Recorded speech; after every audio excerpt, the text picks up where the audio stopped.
ત્યારે હાલમાં આવી બહુ મોટી દુઃખદ ખબર। ઇરાકના એક શોપિંગ મોલમાં ભીષણ આગ લાગવાથી ઓછામાં ઓછા 60 લોકો જીવતા પડી ગયા હોવાના અહેવાલ છે।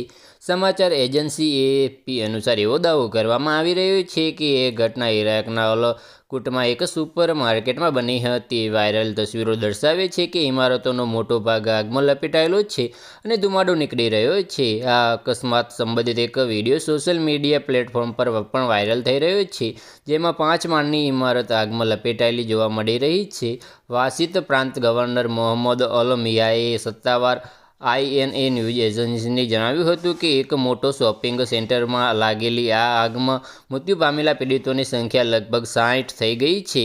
રિપોર્ટ મુજબ આ મોલ માત્ર 5 દિવસ પહેલાં જ ખોલવામાં આવ્યો હતો। શરૂઆતના અહેવાલોમાં કહેવામાં આવ્યું હતું કે આગ પહેલા માળેથી શરૂ થઈ હતી। એક પત્રકારે જણાવ્યું હતું કે હોસ્પિટલમાં બળી ગયેલા મૃતદેહો જોવા મળ્યા હતા।